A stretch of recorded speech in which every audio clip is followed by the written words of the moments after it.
very short, 4 or 5 characters. And then the extension of it is the unique URL that you can actually go in and manually program it to be whatever you want. I did an event in Toledo a couple of weeks ago, and the registration page was ar.gy/ESM Toledo, because I wanted it to be, Argyle's a little confusing to people, but I wanted that URL to be somewhat memorable. And so ESM goes to exploring social media. But this is more important to the share metric topic. Is I told you my Twitter strategy earlier today that I just share good content consistently. Well, I measure how many people click on all of my links, not just the ones to my website. So that if I share a link to your blog post, a week later I can come back and tell you 127 people clicked on that. And I can even drill into that and see some more metrics on what time of day they clicked. So that I know, you know what, when I share, and this is actually pretty interesting if I can figure out where to find this, and maybe I'll just walk you through it because I'm not exactly sure where it is. But I can go into here and find out of all of my shares what time of day generates more clicks. Well, I'm a marketer. I'm a little selfish, even though I like sharing content. The time of day that gets more clicks, that's when I'm going to share my stuff, because I'm going to get more clicks, right? I'm happy to send people to DJ's blog, but if I can get 10% more clicks at 10:30 a.m. versus 9:30 a.m., I'm going to reserve my stuff for 10:30 a.m., right? Because that's just more business for me. So I'm not altogether altruistic all the time, and I don't think that that's necessarily bad. But I can go in here and analyze that kind of stuff. So share metrics are important things to look at. We talked earlier today about Twitter and scheduling tweets and whatnot, so I'm probably not going to dive into that. We've already talked about that. But what I will say about the content that you post on Twitter, let's talk briefly. And I think somebody earlier today asked the difference between these social networks and how you participate on them and the types of content you share. So when you're sharing things on Twitter, and obviously it depends on the type of audience that you garner there, but you're going to want to share links to really good content, and remember you only have 140 characters to work with. So you can also obviously have conversations. You don't have to share links all the time, but when you are sharing good content on Twitter, it really needs to be the content that you've established as an expectation for your audience. People know they're going to get content from me around social media, digital marketing, public relations, communications, occasionally sports, occasionally my family, but that's that human side of me coming into things. And every now and then I'll find some funny video and share it. But that's pretty much what you're going to get out of me on Twitter. So you're going to want to share content from what it is that you're, the audience that you've built and that you're trying to serve. Facebook is different. And Facebook is different for a lot of reasons. I think almost everybody in here raised their hand earlier today when we asked who's on Facebook. And we actually have some metrics from Edison, or it wasn't Edison, who was it that did the Facebook metrics? It was Exact Target, or someone has done some metrics that will tell you if you post something on Facebook, like this is a text post. If you post something that has a video on it, it gets more comments and likes and interactions. People are drawn to the multimedia content. You actually get more comments, likes, and interactions if it's a picture versus a video, which I was a little surprised by. Amy Porterfield. Amy Porterfield. So I was a little impressed by that, but like this Forecastle Festival post, now all this stuff just went up a couple minutes ago, so it's not a very good example. But this Forecastle Festival post, because it has a picture, will get more traction and more activity than this video, despite the fact that it's a video. Yes, ma'am.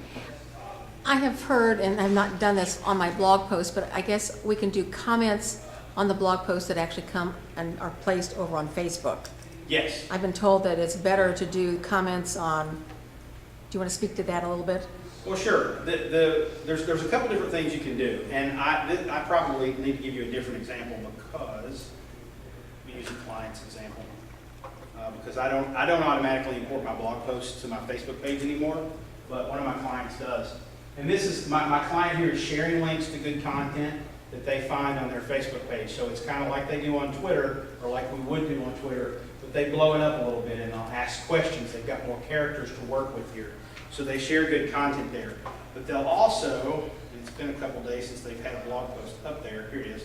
So they'll have a blog post that'll come in, and what they really want people to do is click through and go to their blog and read their blog post. But if you post that blog content here, then you're opening up the opportunity for people to like and comment on that post here as well. They may very well go to your website to read it, but you'll get some interaction here. And quite frankly, some of the interaction that you'll get here is people that read that first sentence and never actually go read the damn thing, which is frustrating because they're not going where you want them to go, but you are engaging them. And let's talk about that Facebook engagement really quickly. Facebook, when you first log in and go to your home page, as a user, you get top news as your default view, okay? So this is the top news for me for the day. It knows I like myself. I'm top news. But what you see, this is the default view for everyone. So when you first log in and go to your Facebook page and see your news stream, what you see is the top news. Now you'll notice that this was 7 hours ago, this was 3 hours ago. This is not reverse chronological like most streams are. This is Facebook's version of a Google search algorithm.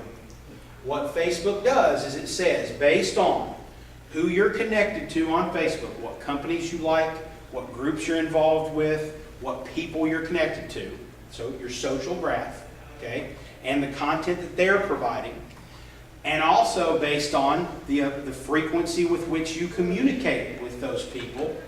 Because if you communicate with me more than you communicate with Rick, Facebook says Jason's content's more important than Rick's because you communicate with him more frequently.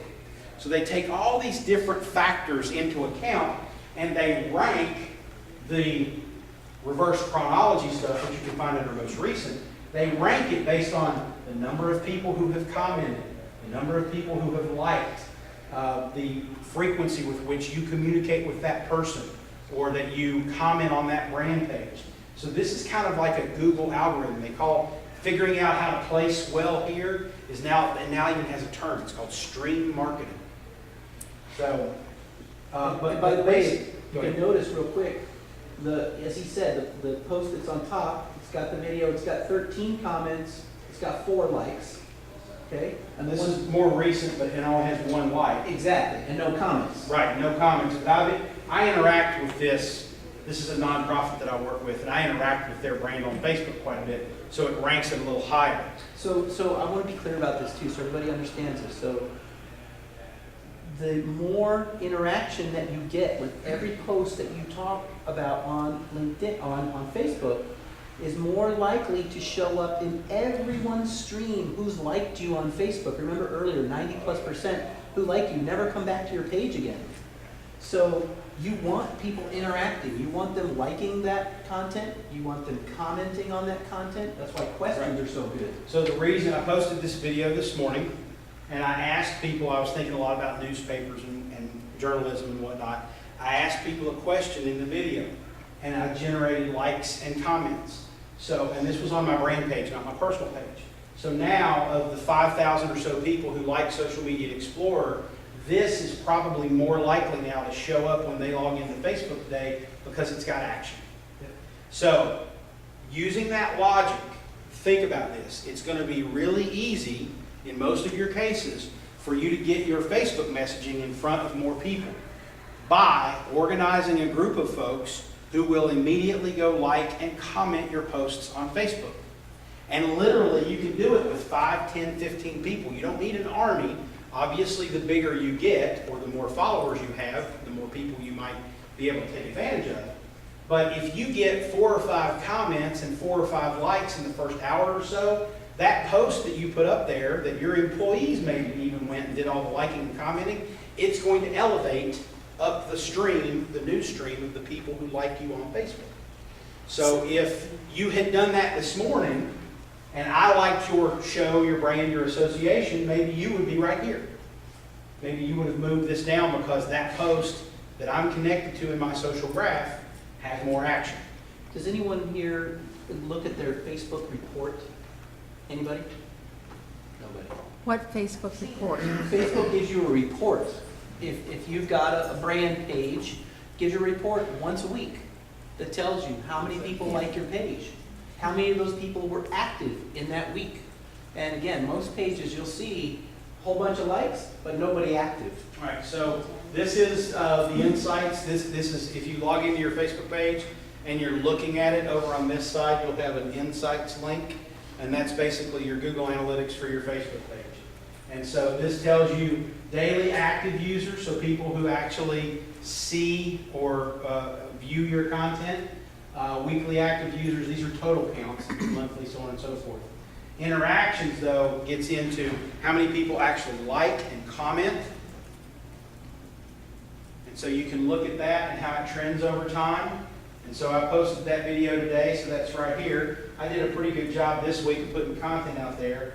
Well, that was Blog World. I did some videos from Blog World. The week before that, I was at a different conference. Didn't do a whole lot of posting, didn't get a whole lot of action. So you get out of it what you put into it. I was pretty active back here. I don't know why, but I did something back here that was cool, obviously, because people got involved there. And again, they give you metrics like post views. How many people actually saw the post?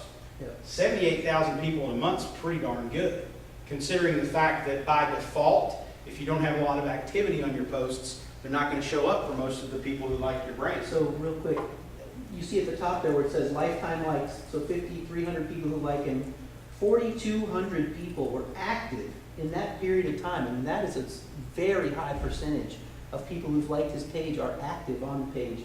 And I know if somebody comments or if somebody likes it, that makes them active. Do you know if there's any other actions that they can take that make them active? Sharing. Yeah, if you hit the share button and they can like email it to a friend, that actually Post on their counts own too. wall. And actually, all of these, by the way, and the reason we're spending a little bit of significant time on this is, number one, Facebook is going to be a pretty nice place for you guys to be because of just the number of users. But the search engines now are starting to take all of these interactions into account, into where you rank for pieces of content. And I'll show you how that works in just a minute, but you've probably heard this term social search. It's kind of the same thing. Facebook is plugging into your social graph of people and businesses you're connected to and trying to say, of all those people, what do we think the most important content is?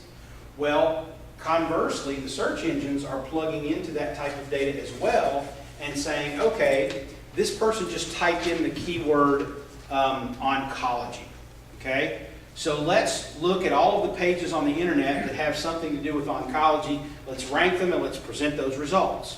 Well, the search engines they're competing against each other to present better results. So what's better than what they've been doing, which is the content that ranks well for those keywords? Let's look at Jason's social graph and see if there's anybody he knows that is plugged into this keyword term, that's written about it, that's tweeted about it, that said something about oncology in the last couple of weeks, because maybe that's relevant too. And so now if you come over, Bing probably does it right now better than Google, although Google does it as well. So if I typed into a Google search right now, social media monitoring, I think what you would see, you can see a couple of things here. First of all, Robin Seidner, who is connected to David Alston, a friend of mine from Radian 6, shared this on Twitter. So now all of a sudden I've got social information that's popping up here in the search results that might make me think, you know what, I trust this post better than I trust this one because someone I know shared it, okay?